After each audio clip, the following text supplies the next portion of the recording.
مرنے کی مدینے میں دعا مانگی ہے اور زندگی مانگی ہے کسی نے تو کسی نے جنت. ہم فقیروں نے مدینے میں قضا مانگی ہے. حضرت علامہ و مولانا حسن رضا خان بریلوی فرماتے ہیں آسماں گر تیرے طلبوں کا نظارہ کرتا، آسماں گر تیرے طلبوں کا نظارہ کرتا، روز ایک چاند تصدق میں اتارا. دارے تکبیر، دارے رسالت، حضرت اعلیٰ حضرت علماء اہل سنت شاعر اسلام اکرم رضا نظامی، شاعر اسلام اکرم رضا نظامی، دارے تکبیر، دارے رسالت.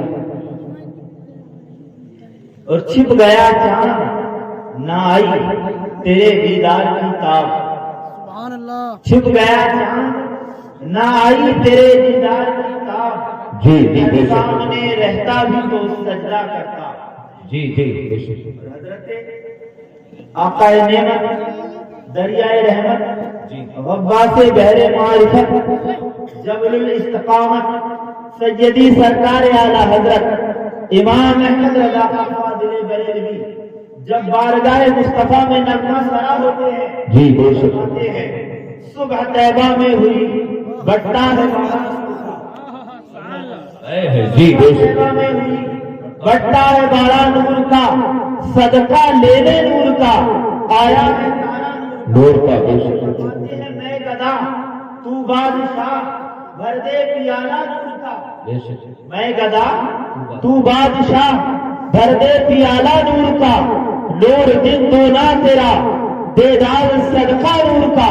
اور فرماتے ہیں تیری نسل پاک میں ہے بچہ بچہ نور کا. بے شک تیری نسل پاک میں ہے بچہ بچہ نور کا. تو ہے عین نور تیرا سب گھرانہ نور کا. بے شک اور فرماتے ہیں کہ آپ ہاتھ جی جی یا گرو آنکھیں عین ساد کام ہا یا عین ساد ہے ان کا چہرہ نور کا. بریلی کے تاجدار مصطفیٰ جان رحمت کے حسن کو اس طرح بیان کرتے ہیں. آپ کے چہرے کا جو نقشہ کھینچتے ہیں تو کیا فرماتے ہیں کاف گیسو ہا دہن یا گرو آنکھیں عین ساد. یہ کاف ہا یا عین ساد پر مطلب کیا یا رسول اللہ آپ کے گیسوئے معمبر آپ کے گیسوئے مشکبار آپ کے بال مبارک اس طرح ہے جس طرح عربی میں کاف بنتا ہے. اور میں بتا دوں عربی میں کاف کس طرح ہوتا ہے. کاف اس طرح بنتا ہے کہ ایک لکیر اوپر سے سیدھی چلتی ہے نیچے آ کے مدبر ہوتی ہے. یہ عربی میں کاف ہے. اور مصطفیٰ کے بال مبارک کی جو شکل ہے وہ بھی یہی ہے. اوپر سے سیدھے چلتے ہیں اور کانوں تک آ کر کچھ خمدار ہوتے ہیں کچھ لچکدار ہوتے ہیں کچھ مدبر ہو جاتے ہیں. یہ میرے مصطفیٰ کے بالوں کی شکل ہے. اسی لیے بریلی کے تاجدار نے فرمایا یا رسول اللہ آپ کے گیسوئے مبارک ایسے ہیں جیسا کہ عربی میں کاف بنا کرتا ہے. بے شک زندہ باد زندہ باد. بہت بھاد ہے. اور فرماتے ہیں یا رسول اللہ آپ کا دہن مبارک آپ کا منہ شریف اس طرح گول ہے جس طرح کہ عربی میں ہاں گول ہوا کرتا ہے. جی جی جی جس طرح عربی میں ہاں بنتا ہے اسی طرح یا رسول اللہ آپ کا دہن مبارک ہے. پتا چلا بریلی کے تاجدار فرماتے ہیں کاف کے ہاں دہن یا ابرو. اب ہم کسے کہتے ہیں؟ اب ہم گھوں کو کہتے ہیں. گھوں کو جب ہم دیکھتے ہیں اپنی انگلی کو جب ہم گھوں پر انگلی کو رکھیں گے تو جب دیکھیں گے تو پتا چلے گا کہ ہماری گھوں بالکل سیدھی نہیں ہے کچھ خمدار ہے کچھ لچکدار ہے. اور عربی میں جب یا بنتا ہے وہ بھی اسی طرح بنتا ہے اس طرح خمدار ہوتا ہے کچھ لچکدار ہوتا ہے. بریلی کے تاجدار نے فرمایا یا رسول اللہ آپ کا جو ابرو مبارک ہے وہ اس طرح ہے جس طرح کی عربی میں یا بنا کرتی ہے.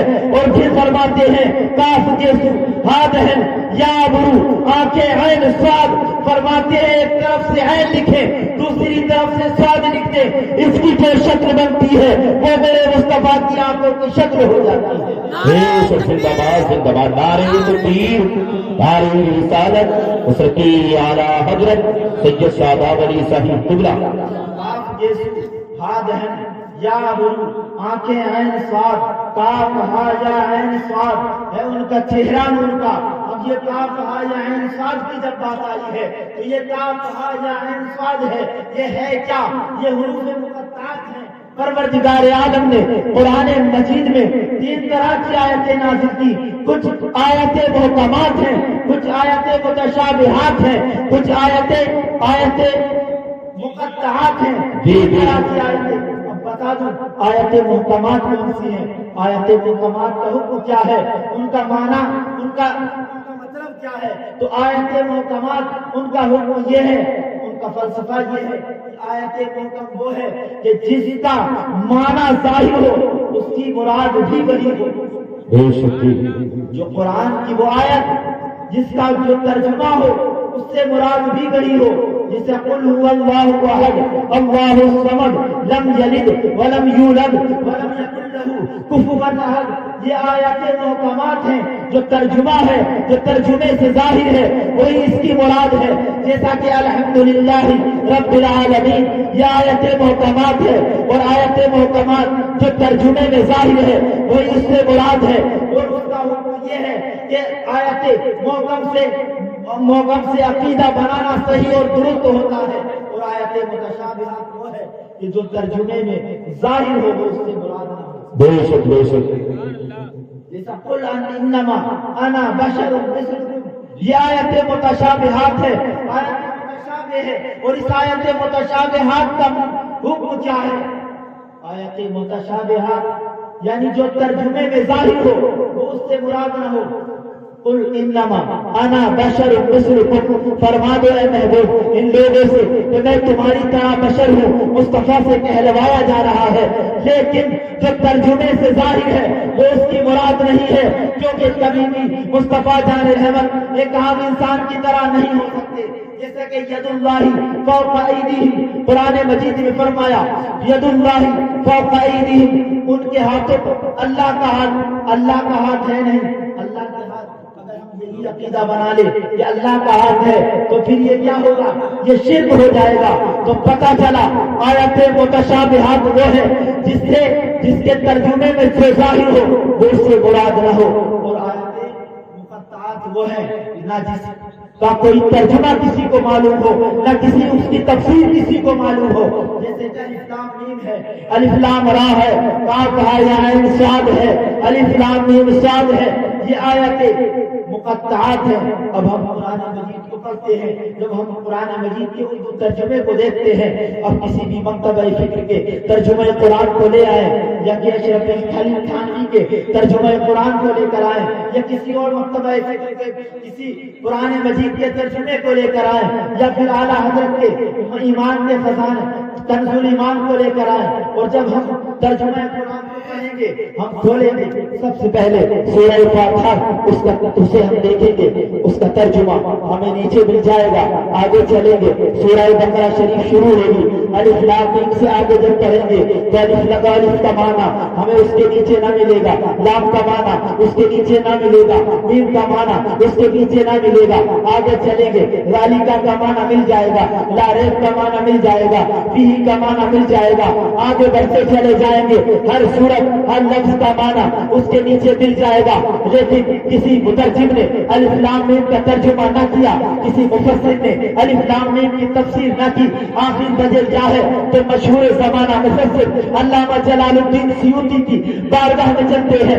جب پوچھتے ہیں حضور آپ بتائیں کہ کسی ترجمہ کرنے والے نے الف لام میم کا ترجمہ نہ کیا، کسی مفسر نے الف لام میم کی تفسیر نہ کی، آپ بتائیں اس الف لام میم سے کیا مراد ہے، اس کا معنی کیا ہے، اس کا ترجمہ کیا ہے؟ تو مشہور زمانہ مفسر علامہ جلال الدین سیوطی فرماتے ہیں الف لام میم سے جو مراد ہے اس کی مراد کو اللہ جانتا ہے، اور اللہ کی طرف سے اللہ جانتا